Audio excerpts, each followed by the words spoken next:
Amén. Gloria a Dios, hermanos, Dios les bendiga. Es un privilegio de parte de Dios el poder nuevamente estar entrando a la intimidad de los hogares de todos aquellos que nos siguen. Son bien poquitos, pero esperamos que los poquitos que nos siguen, en la misericordia de Dios, nos convirtamos al Evangelio, ¿verdad? Oremos para que la palabra sea eficaz, para que esa palabra inspirada por Dios provoque dentro de nosotros una definición, que eso es lo que la palabra pretende provocar, una definición en lo que respecta a creer quién es Cristo Jesús, a creer qué fue lo que hizo Cristo Jesús y a creer que Cristo regresa por una iglesia con características que la palabra establece, como espera encontrar a la iglesia. Oremos y después seguimos platicando. Padre, en el nombre poderoso de Cristo Jesús, venimos delante de tu presencia, Señor, en esta tarde. En el nombre de Cristo Jesús venimos, Padre, delante de tu presencia, movidos, Señor, por el Espíritu Santo que habita y mora en todos aquellos que hemos recibido a Cristo como Señor y como Salvador. Padre, el Espíritu Santo que tú has dejado en nosotros nos redarguye de pecado, de justicia, y nos anuncia, Señor, un juicio venidero si nosotros no hacemos la justicia tuya con nuestro prójimo y con nosotros mismos. Y nos revela, Señor, aquellas acciones que a todas luces a ti no te agradan. Por eso, Padre, venimos confiadamente delante del trono de la gracia, anhelamos oportuno socorro. Te pedimos perdón en el nombre de Cristo Jesús. Señor, vivifica en nosotros la posibilidad de que tu palabra encuentre acomodo en cada uno de aquellos que hemos recibido a Cristo como Señor y Salvador, y que la conversión de nuestras almas, Padre, la conversión de nuestras almas, Padre, sea producto, Padre amado, de la nueva criatura que tú estás instruyendo dentro de nosotros, para que nuestra forma de proceder sea exactamente lo que a ti te agrada. Te lo suplicamos, Padre, en el nombre poderoso, que al mencionarlo, Señor, se logra toda rodilla, se dobla toda rodilla en los cielos, en la tierra y debajo de la tierra. Amén y amén. Hace unos días vimos cómo en el Evangelio de Lucas, cómo el Señor Jesús, antes de empezar su ministerio, tuvo que ser lleno del Espíritu Santo. O sea, el Espíritu Santo habilitó a Jesús, le dio el poder a Jesús. La palabra poder es la palabra dunamis, o sea, le dio la energía, le dio la potencia para poder empezar su ministerio. A veces parecerá que si él era el Hijo de Dios, ¿por qué él necesitaba que el Espíritu Santo desarrollara en él la capacidad de ejercer un ministerio? Son los planes del Padre, y tenemos que sujetarnos a los planes del Padre.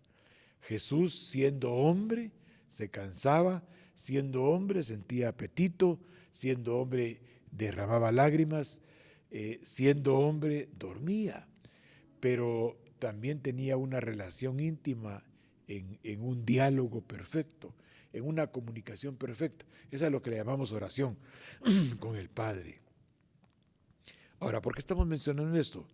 Porque en el capítulo 1 de Hechos de los Apóstoles, ese nombre de Hechos de los Apóstoles a veces como que no me suena mucho a mí. No digo que no se llame así, no digo eso.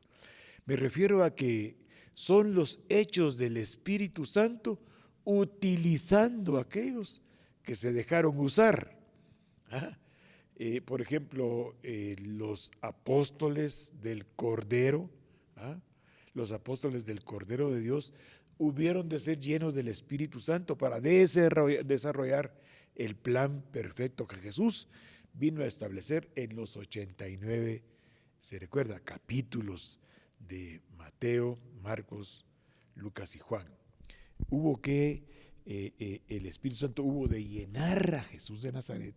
Según leímos, se recuerda en el capítulo 4, versos 18 y 19 de Lucas, para que él empezara su ministerio. Antes de eso hubo de ser bautizado, sumergido en aguas. Y yo quiero que veamos el Evangelio de Mateo. Recuerde que Mateo fue testigo presencial. Marcos narró lo que el apóstol Pedro le dijo que escribiera. Lucas investigó todo el trayecto de Jesús en los días de su carne. Por eso, tanto en Lucas capítulo 1 como en Hechos capítulo 1, él dice: Teófilo, las cosas que yo estudié, aprendí, escudriñé al respecto de lo que Jesús de Nazaret hizo en la tierra, son las que yo ahora narro en este documento. Entonces, en Hechos de los Apóstoles, quien tiene el protagonismo, permítame usar la palabra esta, el protagonista de todos los 28 capítulos de Hechos es el Espíritu Santo, o sea, es el renacer de una iglesia espiritual. Jesús de Nazaret, cuando parte a la presencia del Padre, les dice en el capítulo 1 de Hechos, veámoslo, y luego vamos a regresar a Mateo. Al fin y al cabo, la idea por la cual nos reunimos en estas horas y con la ayuda de algunos hermanos que bondadosamente se preparan y aceptan la invitación y proclaman el Evangelio y proclaman las verdades escriturales con el propósito de irnos a todos nosotros capacitando. O sea, la delegación de alguien que no es un ministro doma, la delegación de alguien que no es un ministro primario, la delegación por un apóstol, por un profeta, por un evangelista, por un maestro, por un pastor, para hablar desde este púlpito, tiene la autoridad para ser un sembrador de la palabra, porque es un delegado ministerial de un ministro primario. Entonces, a su vez, ministro primario, tiene que estar lleno de Espíritu Santo para delegar a alguien que también tiene Espíritu Santo para que la palabra cobre vida. Miren lo que dice el capítulo 1 de Hechos en el verso 8.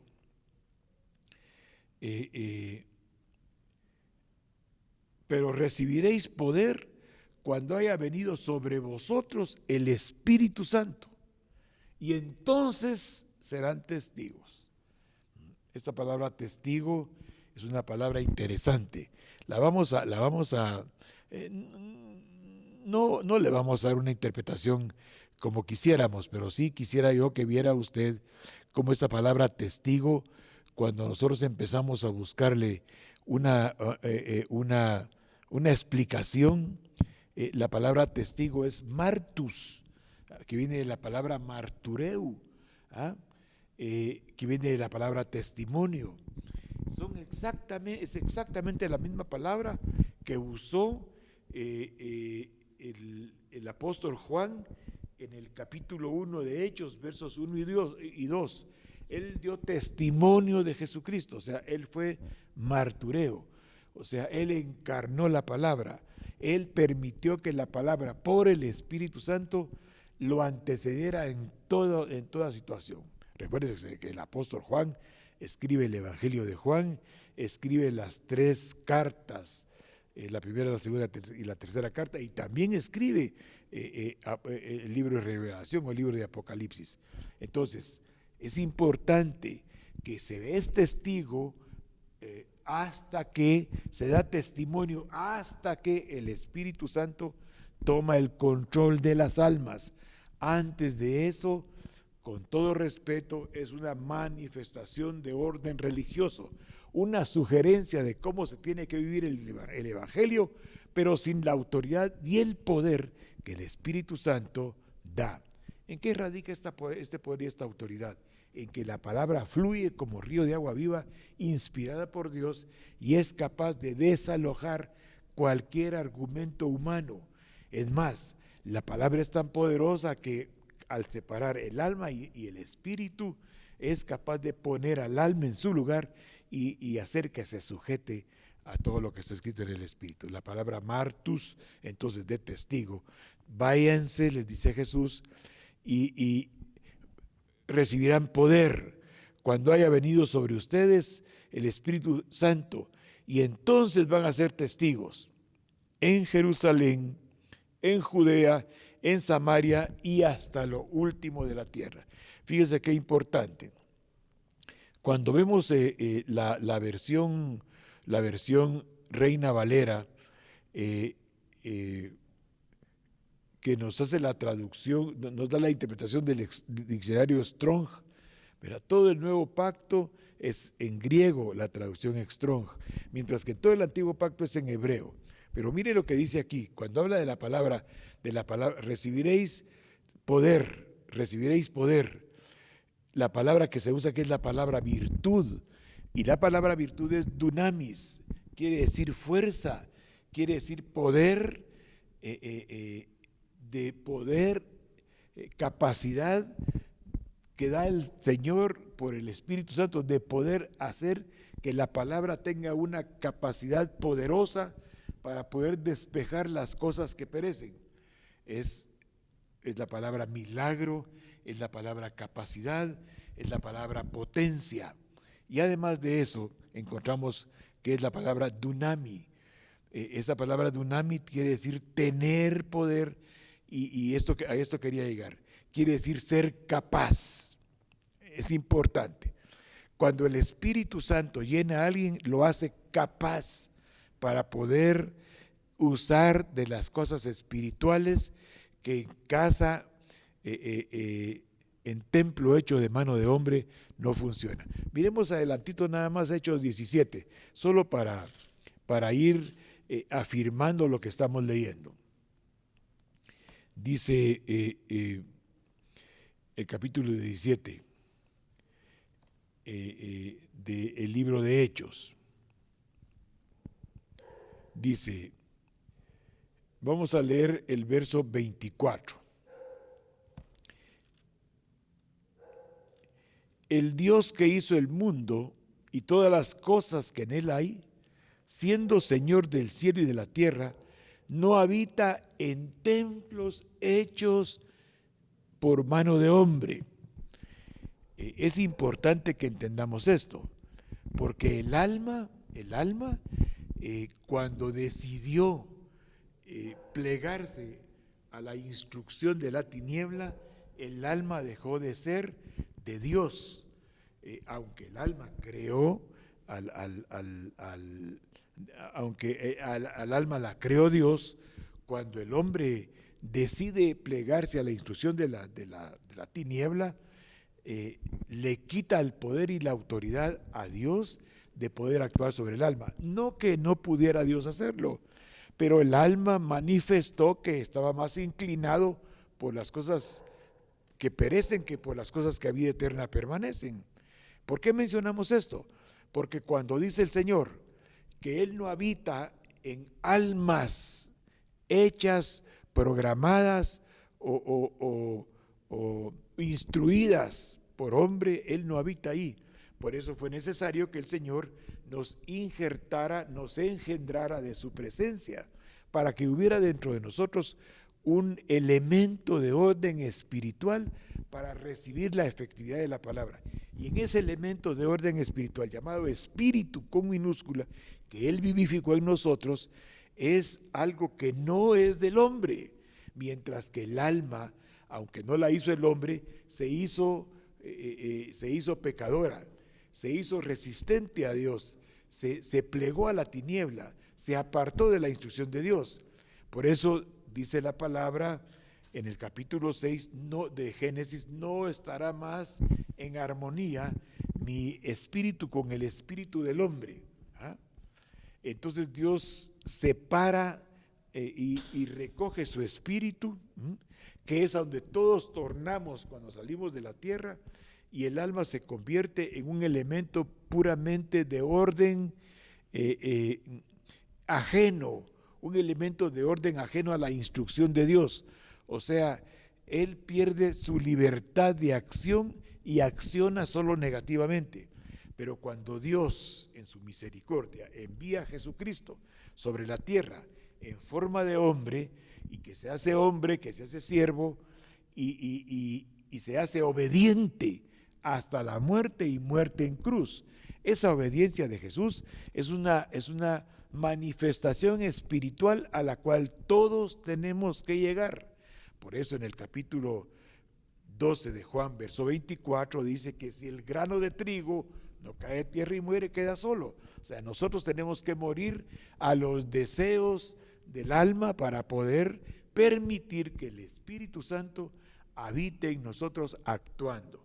El alma entonces, aunque no la hizo el hombre, depende de todo lo que el hombre le sugiere a través de los sentidos de la vista, del oído, del olfato, del gusto y del tacto, que son los elementos que alimentan el alma. Más sin embargo, en el hombre que ha recibido a Cristo como Señor y Salvador, el alimento del alma es de carácter espiritual. Lo que quiero explicar, hermanos, es que Dios, cuando nos vivificó, nos hizo, somos hechura de sus manos, creados en Cristo Jesús para buenas obras de orden espiritual que Él programó para que anduviéramos en ellas. El alma se opone a esto. Entonces, cuando dice que Dios no habita en templo hecho de mano de hombre, quiere decir que el que no ha recibido a Cristo como Señor y Salvador no tiene vivo su espíritu. Por lo tanto, puede ser un religioso, puede tener un montón de elementos y prácticas de orden religioso, pero en la permisión del Padre, pero como no tiene espíritu, no agrada al Padre. Recuerde que Dios tiene una función de carácter permisiva y otra función de carácter decretiva. La permisiva es que Dios permite que hagamos una serie de cosas que es porque Dios respeta al hombre, pero Dios, para ser agradado, tiene que ser agradado por el Espíritu Santo que alimenta el espíritu del hombre. Bueno, espero haberme explicado, hermanos. El asunto es el siguiente. El Señor les dice en el capítulo 1, verso 8 de Hechos de los Apóstoles: van a ir al aposento alto, a Jerusalén, y ahí van a recibir ustedes la capacitación que el Espíritu da para que cobre efecto, para que sea de poder que viene de mi presencia. Dice Dios, estoy parafraseando, estoy interpretando la palabra, le estoy haciendo un sesgo exegético, Dios está diciendo ahí, ustedes van a ir al aposento alto, ahí van a recibir al Espíritu Santo, el cual los capacitará, los habilitará para que todo lo que es espiritual, ustedes puedan mencionarlo, ustedes puedan pronunciarlo y ser de esta manera efectivo. Es importante entonces que todo el que recibe a Cristo como Señor y Salvador sea lleno de Espíritu Santo para desarrollar una responsabilidad, cualquiera que ésta sea, ya sea las responsabilidades llamadas dones, que están en 1 Corintios 12, que están en Romanos 12. Es importante que veamos algo que yo quería nuevamente recalcar, es que estos son elementos espirituales de orden básico que tenemos que entender, y no porque un pastor, un apóstol, un profeta, un evangelista, un maestro, que son los que Dios instituyó para capacitar a los escogidos, no que sea más que nadie, al contrario. En este reino que vino a establecer Cristo Jesús, el que crea que es el mayor, tiene que ser el servidor de todos, el menor. O sea, aquí no estamos entonces en la argumentación humana, almática, que por tener un doctorado en divinidad, que por tener un doctorado en teología, una licenciatura, una maestría, un profesorado, eso le da un estatus espiritual. De ninguna manera. El estatus espiritual aquí lo da el Espíritu Santo. De tal manera que hay personas que no saben ni leer ni escribir, pero se aprenden algunos textos y el Espíritu Santo se encarga que por estos textos se hagan grandes portentos y maravillas cuando estas personas hablan.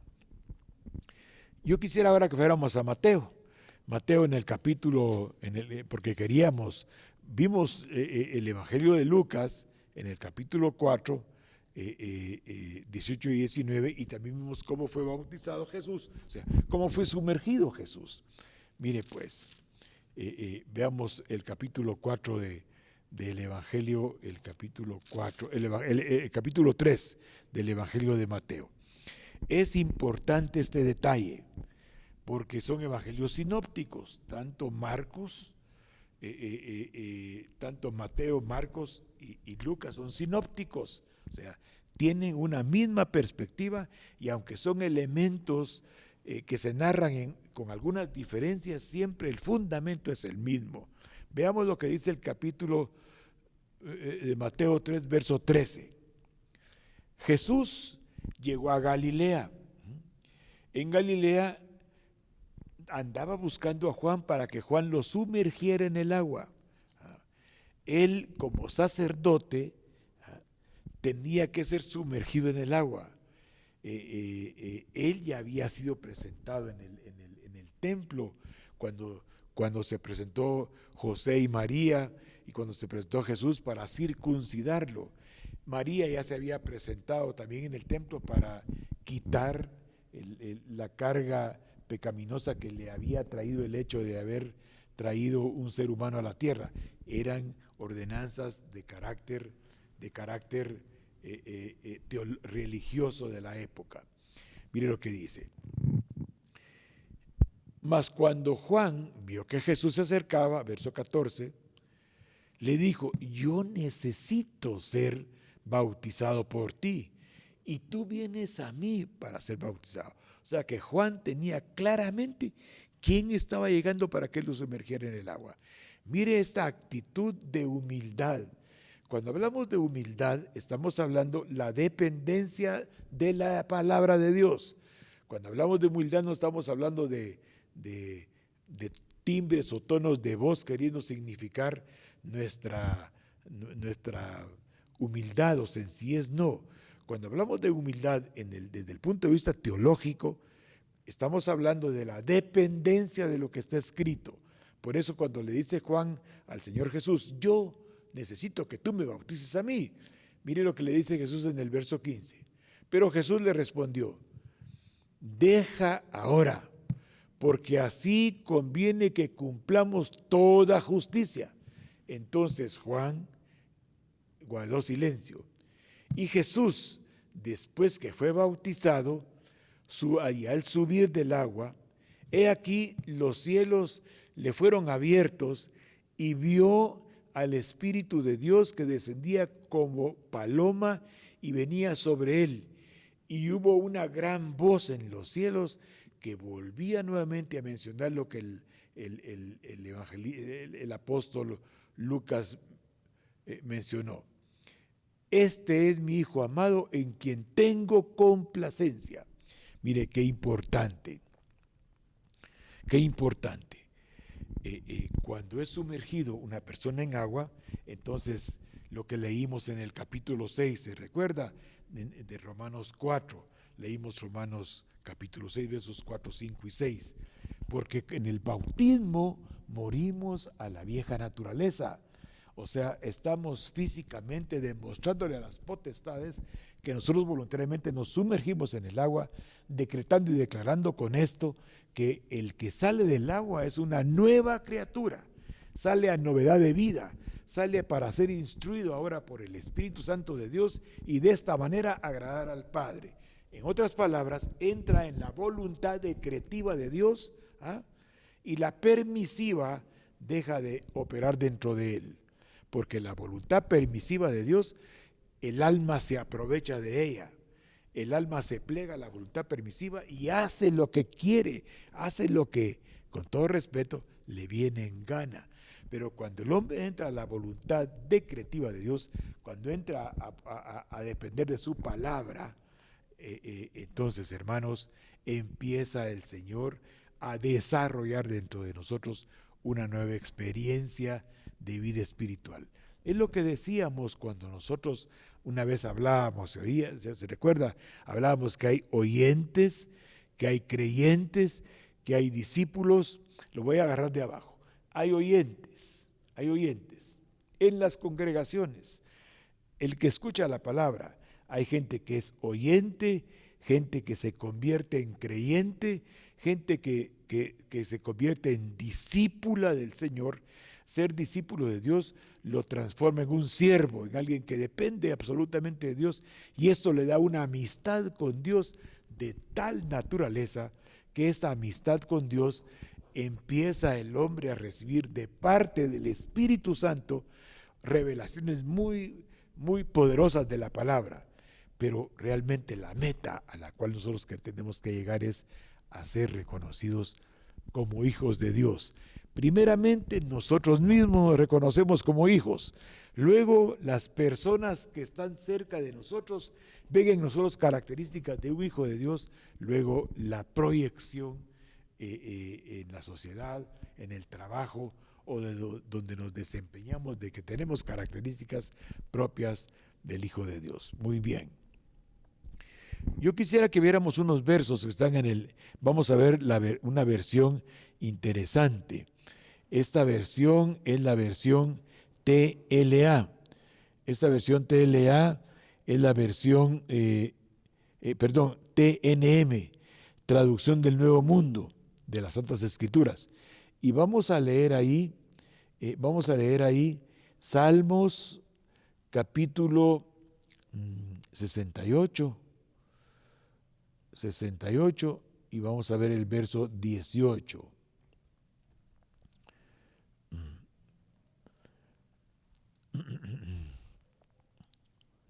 TNM dijimos, ¿verdad? TNM. Mire lo que dice el Salmo 68, 18 en la versión TNM.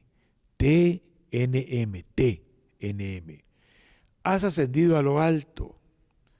Estos textos son los mismos textos de Efesios 4, 8. ¿Por qué los estamos repitiendo? Porque es importante que entendamos que el Espíritu Santo de Dios está dispuesto para llenar a todos aquellos discípulos, a todos aquellos creyentes, a todos aquellos oyentes que quieren, porque se humillan, utilizando la palabra como forma de vida, llegar a la categoría espiritual de hijos de Dios y sentirse como tales.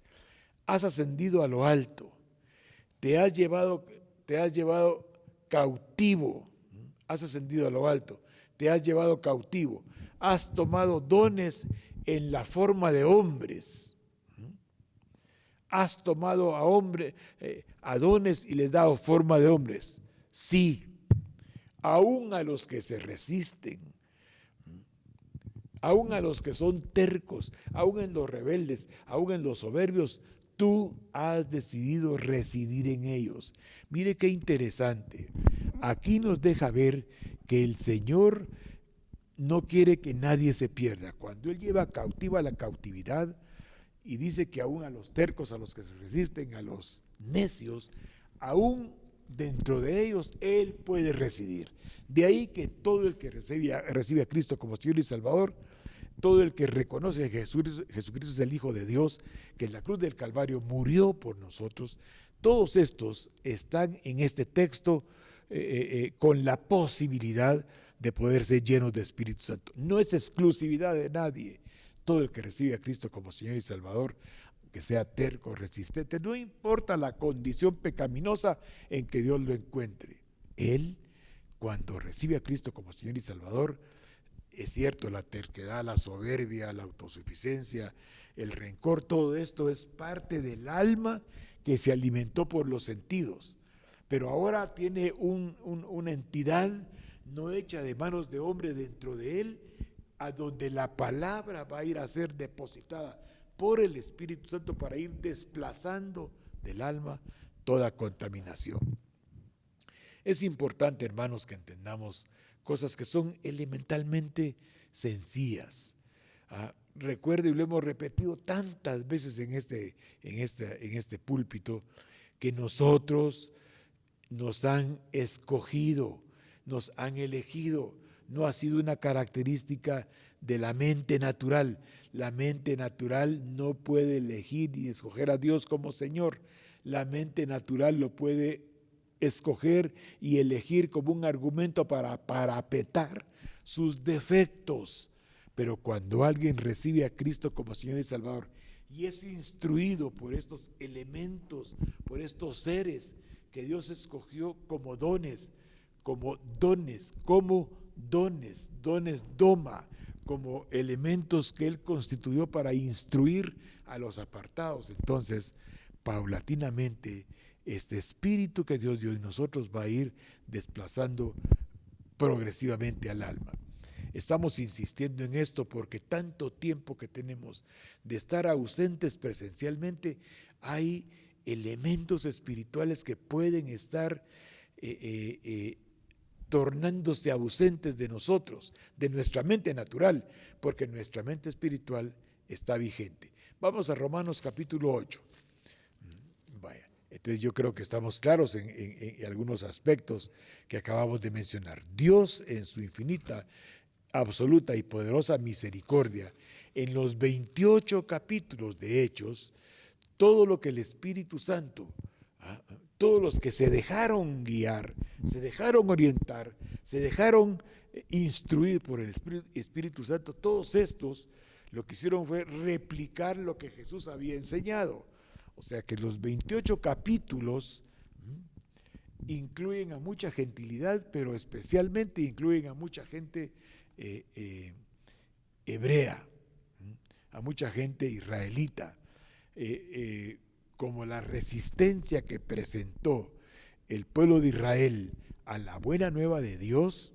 Entonces, en el capítulo 9, en el capítulo 22 y en el capítulo 26 de Hechos, el apóstol Saulo de Tarso, Pablo, anuncia a todos los que lo escuchaban que él ha sido enviado inicialmente a las ovejas perdidas de la casa de Israel, pero como se resistieron, ahora él tiene autoridad delegada por el Espíritu Santo para ir a la gentilidad, para ir a todos aquellos que estaban prácticamente descartados, estaban desechados, ya no pertenecían por un momento, porque en el futuro, después de que se dé todo el plan de Dios de los 7 años de tribulación y los 3 años y medio de gran tribulación, 3 años y medio de tribulación y 3 años y medio de gran tribulación.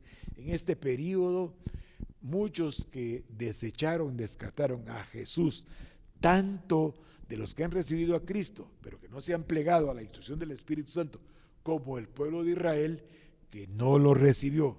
Él vino a lo suyo, los suyos no lo recibieron, entonces vino Él, y a todos los que le recibieron, y a todos los que creen en su nombre, le dio potestad de llegar a ser. ¿Se recuerda? Juan capítulo 1, versos 12 y 13. Llegar a ser, llegar a ser. Entonces nosotros ahora estamos, por eso les decía, calificando para ser hijos de Dios. Veamos el capítulo 8 de Romanos, lo vamos a repetir otra vez. ¿Por qué lo vamos a repetir? Porque si Dios permite, la semana entrante, si Dios nos presta la vida la semana entrante, vamos a empezar a ver y a repetir nuevamente los dones que el Espíritu Santo de Dios quiere hacer que fluyan en todos y cada uno de aquellos que hemos recibido a Cristo como Señor y Salvador. Miremos lo que dice el capítulo 8 de Romanos. Vea el verso 9. Esta es ahora la nueva vida en Cristo Jesús que debemos anhelar vivir. Es una acción de orden voluntario, es una acción de definición nuestra. Mire lo que dice el verso 9. Dice, mas nosotros no vivimos según el alma. O sea, por eso mencionamos los versos famosos del capítulo 17, verso 24 de Hechos. Ahora que hemos recibido a Cristo, hermanos, todos los que hemos recibido a Cristo, ya no debemos vivir según la carne, o sea, según lo que el alma nos dicta. Veamos el 9. Mas nosotros ahora no vivimos según la carne, sino según el Espíritu. Si es que el Espíritu de Dios mora en nosotros. Y si alguno no tiene el Espíritu Santo, no es de Cristo. Mire por qué la importancia que nosotros interiormente nos demostremos que estamos nosotros siendo respaldados por el Espíritu Santo. Es importante que nosotros le demos espacio al Espíritu Santo. El alma es capaz de suplantar estas creencias que el Espíritu Santo da. El alma es capaz de suplantar la fe. El alma es capaz de que tiene una fe de carácter natural.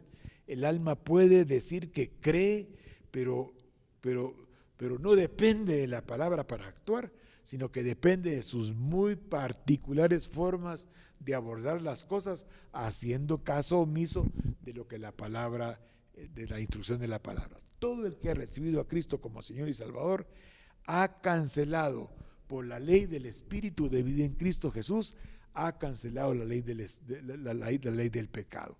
Todos los que hemos recibido a Cristo como Señor y Salvador, en la medida que somos instruidos por los 5 ministerios, estamos desplazando en nosotros las creencias del alma, porque el programa es llegar a la estatura del varón perfecto, para llegar a unificar nuestra forma de creer en Dios que el Espíritu Santo nos va a dar. Mire pues, dice el verso 10, pero si Cristo está en nosotros, el cuerpo en verdad está ausente a toda causa pecaminosa, mas el Espíritu vive a causa de la justicia. Esto es un texto importante, porque el Espíritu con minúscula va a estar haciéndole justicia a Dios en la medida que deje que el Espíritu Santo aplique la palabra en la vida diaria. O sea, está hablando de la vida diaria. Si el Espíritu Santo habita en nosotros, si el Espíritu Santo mueve el Espíritu que nos vivificó, vamos a estar haciéndole justicia a Dios. O sea, vamos a estar haciendo lo que a Dios le agrada. Sigamos leyendo. Y mire pues, pero si Cristo está en nosotros, el cuerpo en verdad está muerto a causa del pecado, mas el Espíritu vive a causa de la justicia. Mi cuerpo está muerto por causa del pecado, pero mi espíritu, Cristo lo vivificó, el Espíritu lo vivificó, y esto agrada al Padre. Y esto entonces va a tener en nosotros una repercusión que se va a manifestar de la siguiente manera: un deseo continuo y constante, porque la palabra se convierta en nuestro alimento, se convierte en nuestro sustento, se convierte en nuestro argumento para vivir.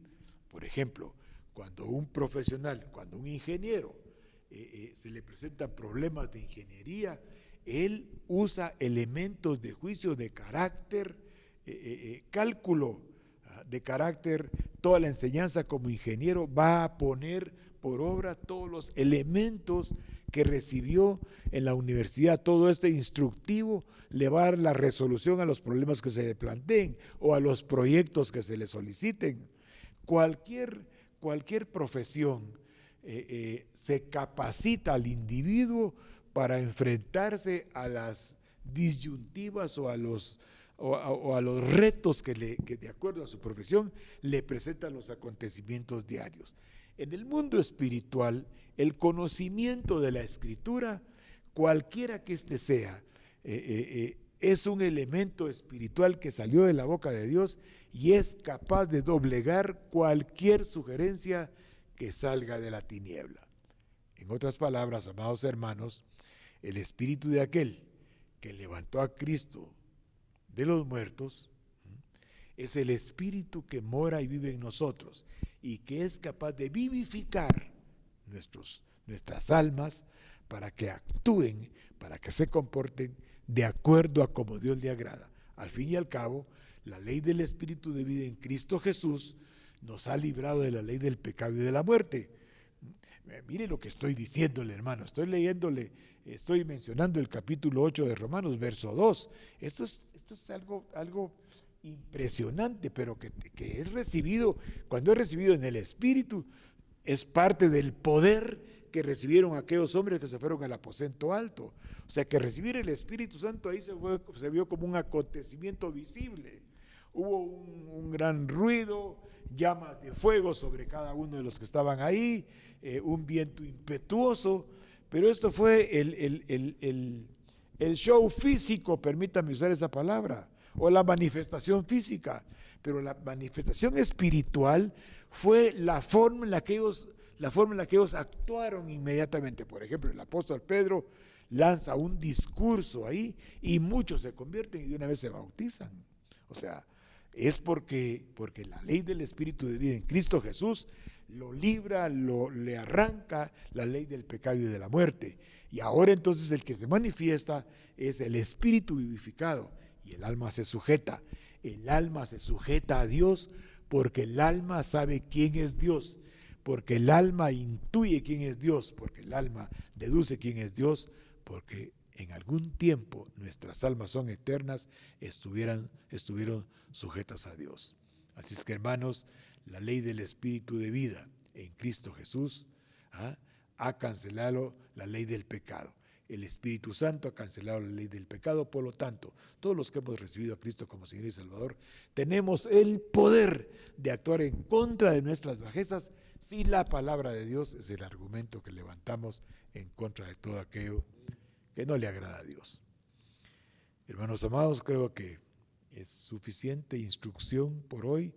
Esperamos en el nombre de Jesucristo que la palabra que hemos lanzado a su alma, de la cual usted es destinatario de la palabra, haya provocado en usted por lo menos un poco de interés o una inquietud para darle paso al Espíritu Santo.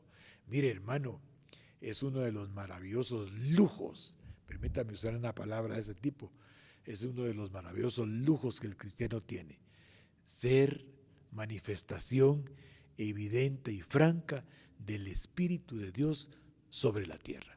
Que el Señor visite su casa y que la palabra quede impregnada, no solo en su mente y en su corazón, sino en las paredes, porque la palabra es viva y eficaz, porque la palabra es Cristo mismo, y que la palabra de Dios, inspirada por el Espíritu Santo, tome el control, no solo de su vida personal, sino de todas las acciones que hay en la casa de cada uno, en lo individual y en cada familia del cuerpo crístico, del cuerpo místico de Cristo Jesús llamado Monte Gerizim. Que el Señor le bendiga abundantemente. El domingo nos congregamos nuevamente a las 10 de la mañana y vamos a lanzar palabra viva y eficaz con el propósito de que sigamos batallando y sigamos repeliendo la tiniebla que no tiene arte ni parte sobre la tierra, porque Cristo Jesús venció a la muerte y venció al diablo, que Dios lo reprenda, y nosotros estamos cobijados en Cristo Jesús, porque nuestra vida está escondida con Cristo en Dios. Que Dios le bendiga rica y abundantemente, con paz, con prosperidad, con misericordia para el prójimo y con mansedumbre, con dominio propio y sobre todo con una buena provisión de salud. Amén y amén.